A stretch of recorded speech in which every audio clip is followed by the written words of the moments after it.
and welcome to all our viewers. This is third interview in our interview series under UMass Amherst student chapter of Informs.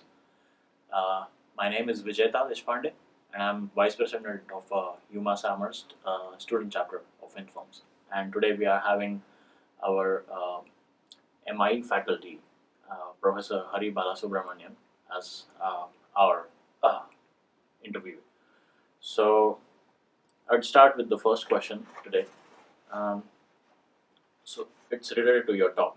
So there have always been a gap between the communication between the doctor community and the OR community.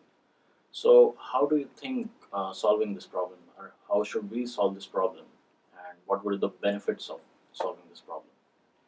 Right. So, as operations researchers, we train with a very different set of mathematical tools, engineering methods, and then we apply them to various situations: service industries, manufacturing. Healthcare is a little special because it has its own training stream, and doctors train primarily to give medical care, and that's their priority all the time. And so, because that is the priority, as operations researchers, we should understand that that comes first. The delivery of care comes first, and the operational concerns about how many patients, wait times, and other things that we deal with, decision-making things that we deal with, may be secondary from the physician's viewpoint. However, physicians are interested in these matters, and I think the best way to sort of close this gap is to have operations researchers immerse themselves more and more in real hospital settings. So you could, of course, work at a hospital, but another option is if you're a student, you do an internship or a study at a hospital, you speak with the nurses, the clinicians, the pharmacists, the doctors. And this is the only way, I think, that we can begin to see how they view the world.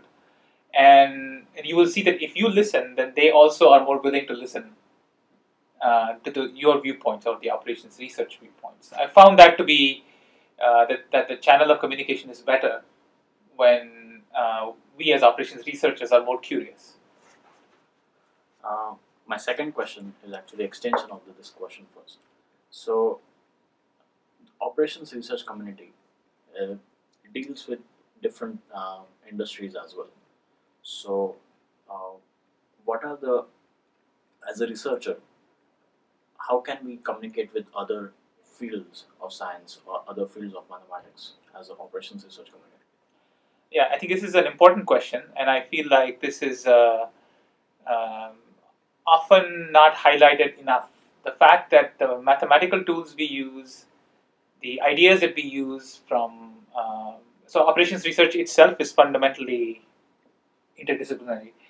It borrows from many different fields: computer science, mathematics, economics, behavioral psychology.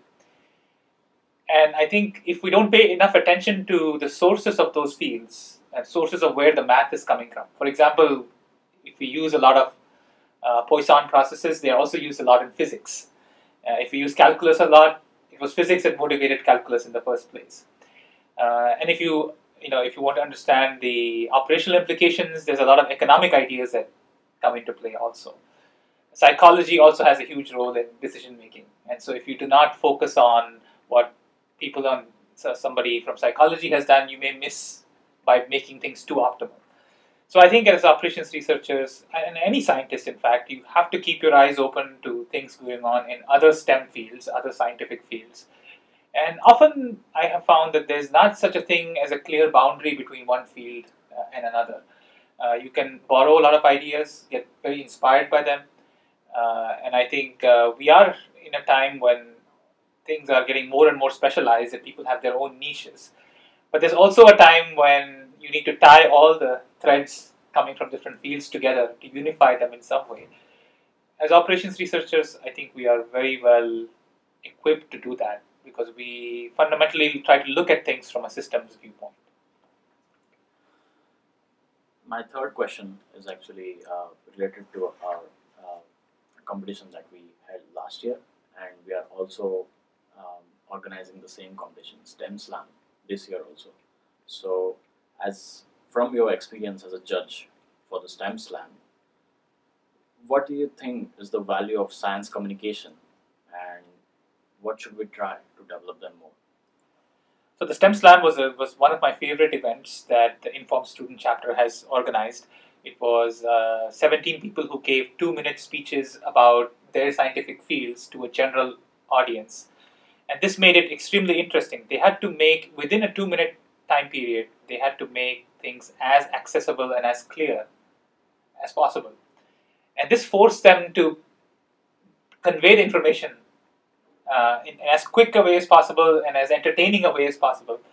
And I think science communication is of great value. If you are not able to communicate sort of the wonder or the mystery or the spirit of whatever you're doing, I think it's an infectious thing. So if you're involved in it, and I think communicating it excites other people, and you also break down this barrier that you're doing something different and others can't understand it. That barrier gets broken, and people start to see what you are doing clearly. And so I think it's of great value to have these competitions, and science communication is extremely important.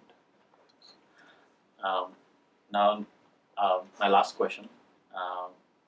We know that you're very fond of traveling and bird watching, and you are also you're doing you're taking subjects for each semester. So how do you manage your time between as per academic time and your personal lifetime? So how do you manage this? Right. So this has been a question I've asked myself a lot, and I think yes, I think academic life does get very busy. The good thing is that right from when I was young, I always felt that I was somebody more suited to humanities training. So I was always interested in travel, history, culture, literature, and so that was in some sense a big ambition when I was young and even when I was in college. And so I felt that stream has just continued, even though I got into the sciences and I did a PhD and became more quantitative. I've always thought of myself as somebody who has one foot in this sort of humanities side of things, and then one foot now in the sciences. And therefore, it's been a little easier to me. If one were not to be there, it would be somewhat challenging. In fact, if I weren't traveling or doing things, it may seem a little too one-dimensional. So therefore, to get a broader view of things, I think it's good to have these other interests. Thank you. That's all I had for today. Thank you, Professor, for having this interview with us. Thank you Thank you all. Thank you for inviting me.